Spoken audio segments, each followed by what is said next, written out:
But I can understand how you maybe keep like five guys busy if you really mean business, actively busy. But 10 guys, I think at the end of the day, those 10 guys are just going to be standing and they'll be looking and waiting for their turns. It doesn't seem so fun.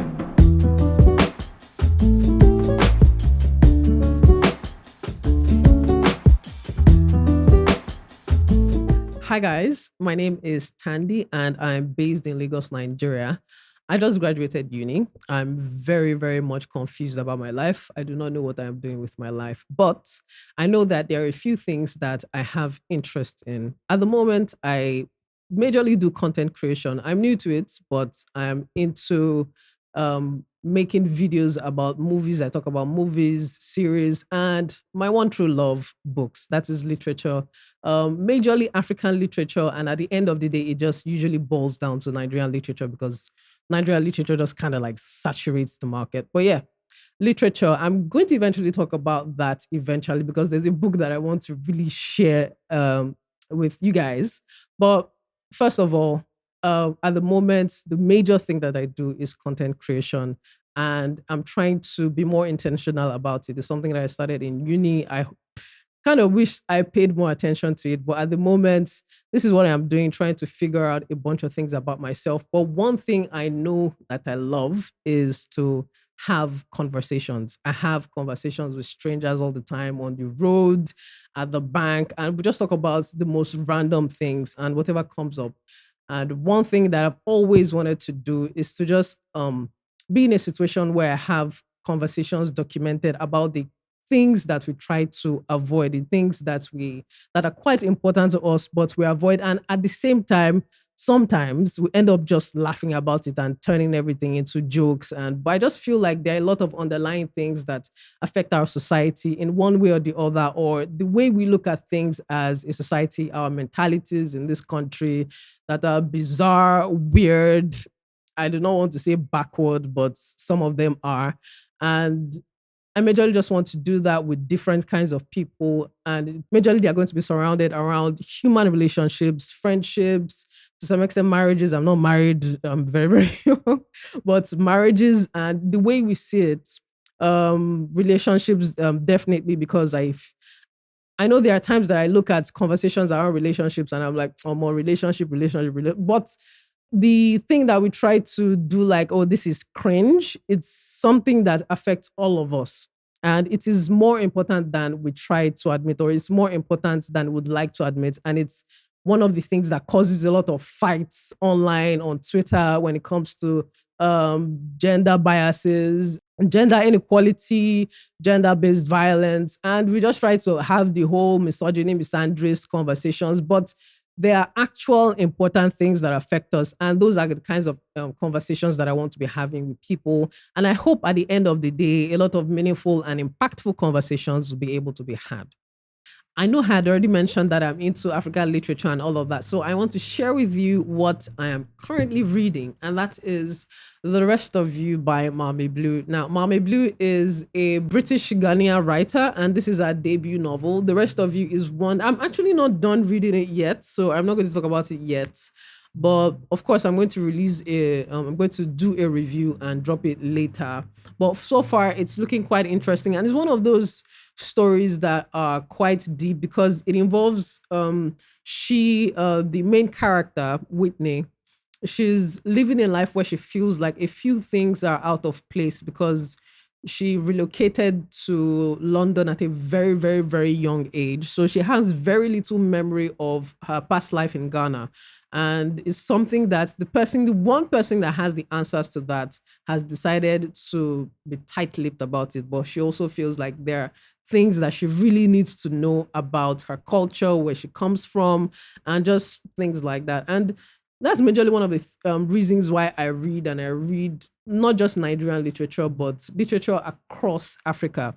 Now, that's something I find quite interesting because you would think that a lot of the times we have different cultures, which we do, but due to the fact that we were majorly colonized by the whites or Europeans, we to some extent share a lot of similar experiences, and that kind of like binds us more than it separates us.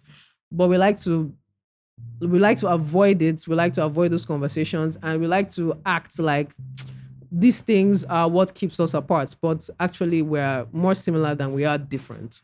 And this being slightly based in Ghana kind of reminds me of what is currently going on in Equatorial Guinea. I know the stories do not really match, but to some extent, this is what is going on here. There are some interesting things going on here because I'm learning more about Ghana and some of their cultures, but also this Equatorial Guinea guy that is currently trending. I found out that interestingly, they have an interesting way of doing things over there because when the news of this guy and his 400 Balthazar Egonga, I hope I got that right, when the news first came up about this guy, everybody was everywhere. Ah, bad guy, Jagba, and all of that. People were praising him, 400 babes, women, married women, and all of that. Yes, it is all well and cute. Nice. You were having fun. Great. But recently, that's as of yesterday, they said that his wife also is involved with her own thing. She has her own parole because people were feeling sorry for her. Oh, beautiful wife, beautiful woman, so innocent. See what you are doing to this woman. But actually, now her own gist has come out that she too, she's running things with other men. And it's a thing where everybody is in the know, people know what is going on, and they're pretty much passing around spouses. So, you know what? They're pretty much just having fun. And first of all, we came judging the man. Some people judge the man, saying, you're passing around diseases and all of that. But people judged the man, but majorly people praised him. And that's the problem that I have with the double standards between how women are treated and men are treated. Because now her video has come out, and what I'm seeing now is that she's being harassed. She cannot even just go about her normal days activities without people bombarding her, and then she has to run away from press. But I did not see anything like that with the man. He majorly just got praises, but of course little concerns here and there, and those are some of the things that we really need to talk about, because majorly what we saw was praises. And one major thing that I really found interesting about this is in these videos, the women were very much aware that they were being taped. And I'm very sure they also knew that those tapes were being kept. And it's the same thing that went for the woman as well. And it just makes me think that, okay, this is most likely just how they do their things. Because at first, I thought this was a political thing where the wives of the husbands are helping the husband secure one deal or whatnot. And just pretty much all those things that happens behind back doors in politics. But that one is by the way. Seeing how these women's videos are, and very much how not hidden it is, and she's very present, being aware of the of her videos being taken, it's just obvious that okay, this is how they do their things. And I'm just looking like this is most likely just a nation thing, because even the Equatorial Guinea guys, they are not as baffled as we Nigerians are. If you really want to look at it, they're not as confused as we are. It's like, okay, this is what they do. Their culture kind of allows it. And we over here in Nigeria, everybody now wants to start forming morality police. Everybody now wants to start doing holier than thou. And that is why I loved the interview that Pretty Mike had yesterday as well with Arise News. I watched the video and it was pretty obvious because he started mentioning, oh, well, these things also happen in Nigeria here, Lagos, in fact, and married women do these things. And what's really started up is, okay, the women come together and they're like, okay, well, our husbands are doing this. Let's run our own on the side as well. Let's also do our own things. Let's have our own fun. And I'm just looking, okay, so if this is how things are being done, why are people getting offended? This is how they want to do their things. This is how they've been operating. It works for them, of course, but everybody wants to act like, okay, these things are going on the ground, or these things are not happening at all. Of course, they are happening. We see things going on with the whole DNA fraud thing, how it is more rampant than we would like it to be. And what I know for a fact is that when women, okay, I don't like that, but yeah, women do cheat as well. And when women decide to cheat, they try to be very discreet. And that is one thing that is very, very inexistent in the videos of these Equatorial Guinea people. They're not being very discreet at all. It's something that they do, they have fun with. And sometimes we just need to look at these things and mind our business. It's not really about the morality of it all. Everybody has agreed that this is what we are doing. Let us just shut up and move on with the whole thing. And that is pretty much the same thing that I think about this Daisy Melanin babe. She I don't know if you've heard about her, but is this Nigerian, but I'm also hearing that she's Ghanaian, this Nigerian babe that had a video, a porn video with 6 guys. And people are just saying that she's strong, how will you hold on 6 guys like that? But I watched the video, I wasn't as impressed as the hype carried it. But the next thing she said is that she wants to take on 10 guys. And I'm wondering, okay, what are the 10 guys going to be doing? And if you see that, I don't want to get graphic, but I can understand how you maybe keep like 5 guys busy if you really mean business, actively busy. But 10 guys, I think at the end of the day, those 10 guys are just going to be standing and they'll be looking and waiting for their turns. It doesn't seem so fun. But people that are into all this kind of content and they love that type of thing, of course, they're going to find that kind of thing interesting. But I'm just waiting for when the video is going to drop. I might not watch it, but I'm waiting for how people are going to react to it because people keep saying, is it because I had like 1 or 2 conversations with my friends and they're like, this thing is wrong now. Is it good for our health and all of that? Don't worry. There are ways to go about these things that she's going to be very safe. The only thing she has to bring to that place is lubrication and everything is going to be fine. But the main thing that I think about these kinds of situations is people would come, they would judge her. Why is she doing this type of thing? But porn stars do this thing a lot of the times. The fact that she's a Nigerian babe doing something like this does not mean that it is wrong for her. It's not like I'm endorsing this kind of behavior. It is what she has decided to do. Let her run with it. So people coming online to judge, to say 1 or 2 things, to pretty much just hype the whole situation to make it bigger than what it actually is. At the end of the day, she did not cower to say that, oh, maybe I should change my ways. Maybe I should do something else. Maybe these people are actually right. What she decided was that I'm going to do 10 guys.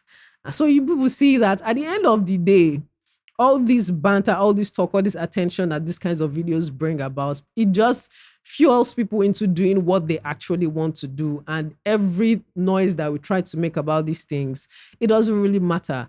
And forming the whole morality type of thing, it is wrong. Why would you have so types of partners? There is a market for things like this. She's making her money one way or the other. She's looks like she's having fun, and there's a whole industry. There's a whole industry for this because I know the whites, they have their awards. They award people.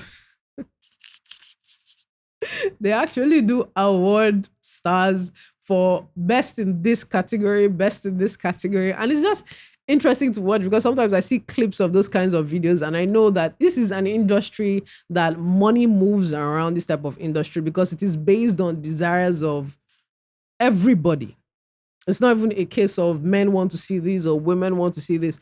Everybody, including underaged people as well, children, teenagers.